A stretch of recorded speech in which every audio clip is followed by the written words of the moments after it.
DTV Odia देखिवा पाई subscribe करंतु एवं bell icon को मध्य दबाई दियंतु।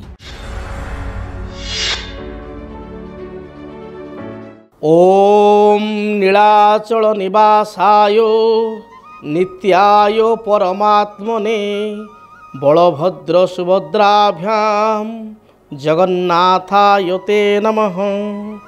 जय जगन्नाथ। मु ज्योतिर्विद डॉक्टर भवानी शंकर महापात्र आपण मानकु भाग्य दर्पण कार्यक्रम स्वागत जनाउछि। दर्शक बंधु, अनेक समय अनेक व्यक्ति विशेष मो निकट को जातक गणना पाई आसी थांती एवं मन दुखरे कहती सार आम 3 भाई भौणी बा आम 4 भाई भौणी किंतु बापा माँ मते भल पाऊ नाहंती, अन्य भाई भौणी को अधिक गुरुत्व दौरान किंतु मो परिवार रे समस्त दायित्व ग्रहण करने सत्वे मध्य पिता माता समस्त दायित्व ग्रहण करने सत्वे मध्य बंधु बांधव प्रति समस्त कर्तव्य करी मध्य संपादन करी मध्य पिता माता आंतरिकतार सहित मते भल पाऊ नाहंती। कई कहती पैतृक संपत्ति को नहीं पिता माता मते दबाक चाहूना एवं अन्य भाई भौणी को अधिक दबाक चाहूँगी। एभली समस्या जो मानक सहित घटे जो मानक जातक देखा दिए से माने बहुत चिंतित थांती। तेबे एभली संपर्क बा एभली संयोग कौन पाई देखा दी थाए? आमर जन्म जातक जन्म कुंडली रे नवम स्थान होची पितृस्थान। साउथ एस्ट्रोलॉजी बा दाक्षिणात्य एस्ट्रोलॉजी रे नवम स्थान को पैतृक स्थान भाव में गुरुत्व दिया जाइछि एवं कई नॉर्थ इंडिया रे 10th भाव को 10th हाउस को पैतृक हाउस बोली कहते, किंतु जदि आम डीपली अनुशीलन करवा 9th हाउस होची पैतृक स्थान बा पितांकर स्थान एवं 9th धन बा नवमर धन अर्थात नवमर द्वितीय अर्थात 10th भाव होची पैतृक संपत्तिर स्थान। तेबे पितृकारक ग्रह होचंती रवि।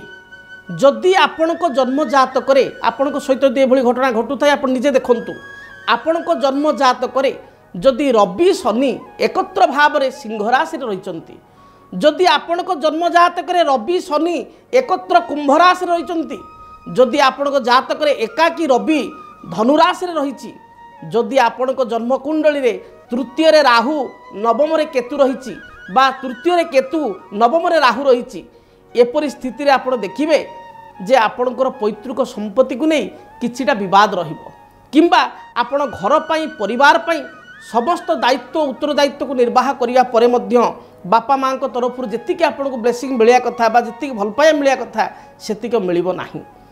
बेले बेले मन में दुख हुए, प्रश्न आसे जे साधारणतः गोटे माई कुकुड़ाटी बा माई कुकुड़ा तार देखिए 15-20टी शाबक 15-20टी चियाँ एका थरे से नहीं रास्ता पार होची। गोटे चियाँ जदि पछरे रहीगला सबु चिया को चिया पिला को लेकर से गोटे जगह थौची एवं आउ गोटे चिया को मध्य धरिक जाऊँगी। सी तो चिंता करता जे 15टी पिला अच्छा आउ गोटे पिला चलीगले चलो, ताहले सी समस्त को समदृष्टि देखुची गोटे पक्षीटे होकर, किंतु मनीष होकर जब समदृष्टि न देखा पातर अंतर करवा ताहले बहुत समय दुख दे थाए। अनेक व्यक्ति विशेष कहते मोर पैतृक संपत्ति आवश्यकता नहीं, केवल बापा माँ टे ब्लेसिंग दरकार आशीर्वाद टे दरकार, किंतु बापा माँ बुझीपार ना मो प्रति एक्सपेक्टेशन रोचे किंतु अन्य भाई भौणी को भल पाउछंती। जो मान सहित घटना घटुची बहुत दुख लगे।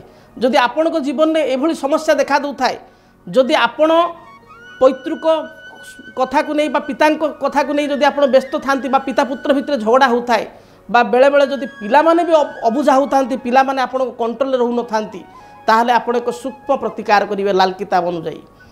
पिता जो रूम रे शोचंती राति रे जो बिछड़ा रे जो सेजरे शोचंती ठीक ताकर मुंड ऊपर को छात उपरे आपण मेला मिलूँ हल्का हल्का सरू सरू बंशी मिलूँ, हल्का बंशी फुंकिले बाजे बंशी को आपण क्रॉस करी गोटे गुणन भाया क्रॉस करी आपण छात उपरे ताको अठा सेलो टेप कि कंटा द्वारा ताको क्रॉस करी लगाई दिंतु एवं आपण जो रूम रे शोचंती आपण जो रूम जो सेजरे शोचन ठीक सेज ऊपर को शोवा रूम छात उपरे से भली 2टी बंशी क्रॉस करी लगाई दिंतु।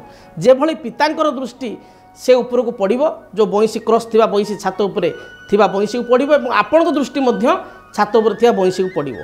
ए प्रतिकार को करंतु, ए सरल प्रतिकार को देखिबे पैतृक क्षेत्र में बा पिता को नहीं जो विवाद रोचे पिता पुत्र मध्य जो तिक्तता रोचे ता खूब शीघ्र दूरीभूत हो। आप ए प्रतिकार को आपणातु एवं कहतु केते दूर आपन को शुभ फल मिलला एवं जदि जातक एभली समस्या रोचे ताहले मध्य ज्योतिर्विद सहित आपण जोगाजोग करंतु, से निश्चय अन्यान्य प्रतिकार द्वारा मध्य समस्यार समाधान कराई पारिबे। जदि आपणक जीवन में व्यक्तिगत पारिवारिक समस्या, कर्मक्षेत्र नियुक्ति, वैवाहिक समस्या, वास्तुदोष एवं माली मकदमा आदि समस्या थाए ताहेले समस्यार समाधान और परामर्श पाई आमको जोगाजोग करंतु। ज्योतिर्विद doctor Bhabani Shankar Mahapatra, Budheswari colony, plot number 26, Bhubaneswar. Phone number 9776833302 9439444924। आमर वेबसाइट www.srijagannathastro.com। DTV ओडिया देखिवा पई सब्सक्राइब करंतु एवं बेल आइकन को मध्य दबाई दियंतु।